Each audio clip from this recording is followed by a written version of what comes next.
పెట్టి వాళ్ళు 10 మందికి మళ్ళీ ఎంప్లాయ్మెంట్ ఇచ్చి దాన్నే ఒక 4,37,500 కోట్లు చేసే కెపాసిటీ మనకి యూత్కు ఉందన్నారు. ఫెంటాస్టిక్, మైండ్ బ్లోయింగ్, అమేజింగ్, ఇంకా దాంట్లో తిరుగులేదు. ఇప్పుడు ఒక సంవత్సరంలో 8,750 కోట్లు ఖర్చు పెట్టాడా, యువతకి ఇచ్చాడా, ఒక్కొక్క నియోజకవర్గంలో 500 మంది యువకులకు ఇచ్చాడా, 175 నియోజకవర్గాల్లో ఉన్న 500 × 175 మందికి ఇచ్చారా అంటే నా దగ్గర పెద్ద సమాధానం లేదు. కానీ ఒక అతి భారీ పరిశ్రమనైతే తీసుకొని వచ్చాడు పవన్ కళ్యాణ్ గారు. ఇప్పుడు ఆ భారీ పరిశ్రమని ఈరోజు శంకుస్థాపన అంటే ఫస్ట్లో ప్రారంభోత్సవం చేస్తూ అంగరంగ వైభవంగా ఆ బయటకు వచ్చే దృశ్యాన్ని చూడండి. చూడడానికి 2 కళ్ళు కూడా సరిపోవు.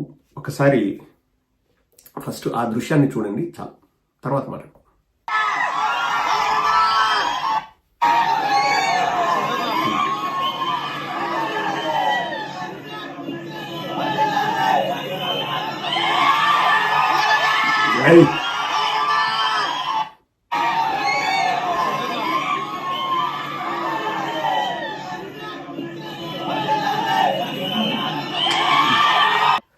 చూడముచ్చటగా ఉంది ఆ దృశ్యము. ఇప్పుడు ఆ భారీ పరిశ్రమ ఇంకా మనిషికి 10 లక్షలు ఇవ్వడం ఎందుకని ఆ భారీ పరిశ్రమ కోసమే 8,750 కోట్లు ఖర్చు పెట్టాడేమో నాకు తెలియదు. సో రాష్ట్రంలో ఉన్న 175 నియోజకవర్గాల్లో ఉన్న 500 మంది యూత్ అంతా కూడా అక్కడికే వచ్చి పనిచేస్తారు అనుకుంటా. ఇంకా అంత పెద్ద భారీ పరిశ్రమ పెట్టినప్పుడు మళ్ళా ఒక్కొక్కడికి సపరేట్గా 10 లక్షలు ఇవ్వాల్సిన అవసరం లేనే లేదు. ఇంతకు ఆ భారీ పరిశ్రమ ఏంటంటే ఒక కటింగ్ షాప్, ఒక బార్బర్ షాప్, ఒక హెయిర్ సెలూన్, ఏదైనా అనొచ్చు. సో బ్యూటీ అండ్ స్పా, ఇంకా ఇష్టం వచ్చిన పేర్లతో పిలవచ్చు. ఇప్పుడు మోడర్న్ పేర్లతో పిలుస్తున్నాం కదా. కటింగ్ షాప్, జుట్టు కత్తిరించే ప్లేస్. ఇంకా దాంట్లో అన్ని ఉద్యోగాలు కల్పిస్తాడో ఏమో, మనకి ఇంకా పూర్తి వివరాలు రాలేదు. మెనూ వచ్చిన తర్వాత చూసి చెప్తాము. అండ్ అక్కడ నా దృష్టిని ఆకర్షించింది మరొక ఫోటో ఉంది. ఆ ఫోటో చూపిస్తాను చూడండి. ఇది నేను బయట పెట్టిన ఫోటో కాదండి. సోషల్ మీడియాలోనే ఆ ఫోటో కర్లు కొడుతుంది, కర్లు. సో మంచి ఫోటో, అంటే మళ్ళా ఎక్కడ తప్పు పట్టాల్సిందేం కాదు, మంచి ఫోటో. ఇదిగోండి, ఇలా కొడితే ఇదిగోండి. ఓపెనింగ్కి పవన్ కళ్యాణ్ ఒక నిక్కరు, ఒక టీషర్ట్ వేసుకొని వచ్చాడు. ఒక DCM స్థాయిలో ఉన్న వ్యక్తి ఒక నిక్కర్, ఒక టీషర్ట్లు వచ్చాడు. అక్కడ వెనిగండ్ల రాము అనే స్థానిక ఎమ్మెల్యే కూడా వచ్చాడంట.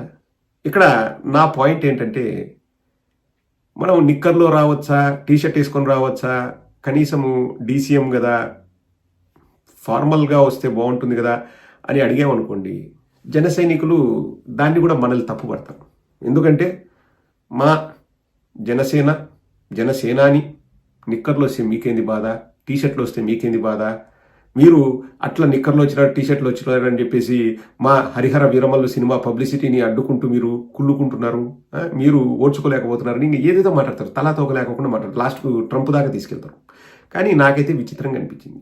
పవన్ కళ్యాణ్ గారు, మీరు ఏ షాప్ అయినా ఓపెన్ చేయండి, ఇక్కడ భారీ పరిశ్రమ తీసుకొస్తా అని చెప్పేసి ఒక సెలూన్ ఓపెన్ చేసినాడని నేను ఎప్పుడు అన్నాను. సెలూన్ కూడా మంచిదే, కానీ ఇదే సదరు వ్యక్తులు, ఈ జన సైనికులు, ఈ గొర్రెలు, ఇంతకుముందు గుడివాడ అమర్నాథ్ గారు, అప్పట్లో వైసీపీలో ఉన్న ఒక నాయకుడు, డబ్బులు పోగేసుకుని ఒక చిన్న రెస్టారెంట్ పెడితే ఆ రెస్టారెంట్ని మన గుడివాడ అమర్నాథ్ గారు పోయి ప్రారంభోత్సవం చేస్తే ఎంతగా ఎగతాళి చేశారంటే, ఇది ఐటీ మంత్రి భారీ పరిశ్రమలు తీసుకొచ్చాడు, నూడిల్స్ తీసుకొచ్చాడు, చైనీస్ నూడిల్స్ తీసుకొచ్చాడు అని ఎగతాళి చేశారు.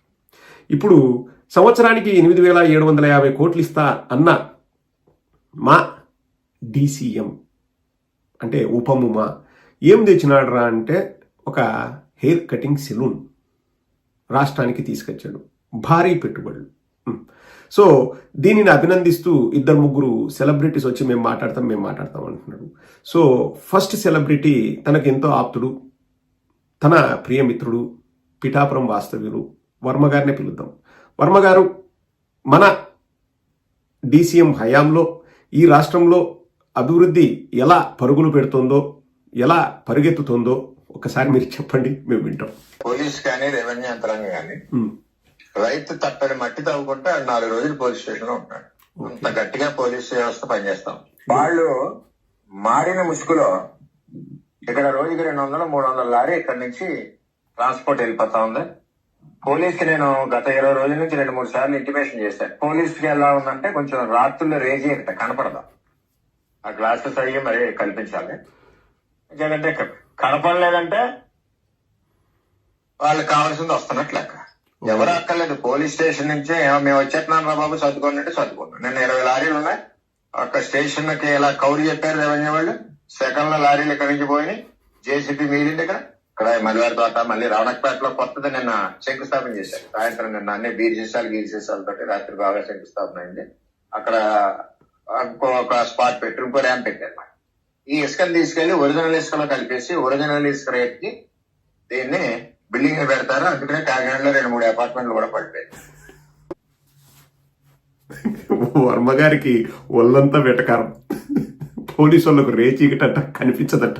ఎందుకంటే రెవెన్యూ వాళ్ళు పోలీసు వాళ్ళకి ఫోన్ చేస్తే పోలీసు వాళ్ళే చెప్తారంట అక్కడ లారీల్ని వెళ్ళిపోండి మేము ఇన్స్పెక్షన్కి వస్తామని. వాళ్ళు వెళ్ళిపోతారంట. సో అక్కడ వెళ్ళిపోయి ఇంకో చోట శంకుస్థాపన చేస్తారంట. బీర్లు పొంగిచ్చి అక్కడ దొంగ ఇసుకని అంటే వేస్ట్ ఇసుకని అంతా తీసుకెళ్లి మంచి ఇసుకలో కలుపుతారంట. 2-3 అపార్ట్మెంట్లు కూడా కూలిపోయాయట. వాళ్ళంతా వెటకారమే వర్మ గారికి. కాదు వర్మ గారు, మీరు రూలింగ్లో ఉంటారు. స్వయంగా మీ పిఠాపురం ఎమ్మెల్యే, డీసీఎం ఇంకా ఇసుక మాయమవుతుంది, దొంగగా తోలుతున్నారంటే ఇంక ఎవరికి చెప్పుకోవాలి చెప్పండి? పక్క రాష్ట్ర ముఖ్యమంత్రికి పోయి చెప్పాలనా? అంటే మీ ఉద్దేశం పవన్ కళ్యాణ్ కనుసన్నలోనే జరుగుతుందనే? ఆబ్వియస్లీ ఇప్పుడు జరిగితే ఎవరి కనుసన్నలో జరగాలండి? అధికార పక్షం కనుసన్నల్లోనే జరుగుతుంది. ఎందుకంటే ప్రతిపక్షం వాళ్ళకి చేసేంత సీన్ లేదు.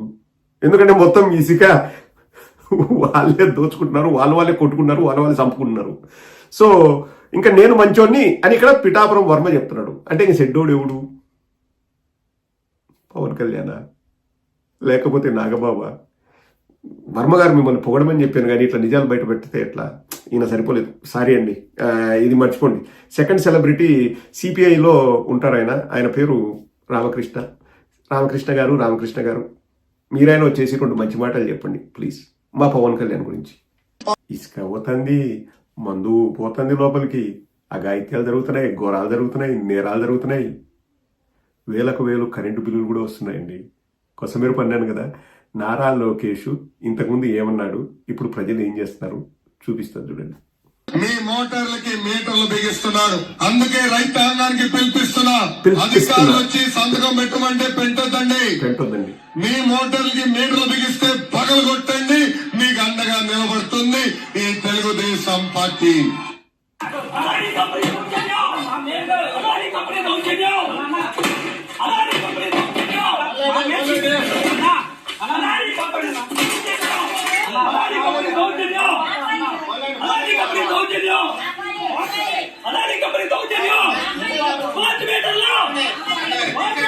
మోటార్లకి మీటర్లు బిగిస్తే పగ్గలు కొట్టమని పిలిపిస్తున్నా అన్నాడు.